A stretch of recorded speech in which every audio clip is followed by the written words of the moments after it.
राऊत साहेब, कालपासून एक चर्चा आहे महाराष्ट्राच्या राजकारणात, काळी जादू, लिंबू. काल रामदास कदम असंही म्हणतात की उद्धव ठाकरेंनी जेव्हा बंगला सोडला तेव्हा साधारण एक टोपलेभर लिंबू बघा, बाहेर पडले. हे पहा की हे जे रामदास कदम आहेत ते स्वामी रामदास नाहीये की ज्यांचं तुम्ही ऐकायला पाहिजे.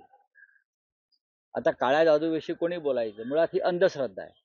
या संदर्भात जर कोणी बोलत असेल तर त्याच्या संदर्भात अंधश्रद्धा निर्मूलन जी समिती आहे किंवा जो कायदा आहे त्यांनी कारवाईच केली पाहिजे.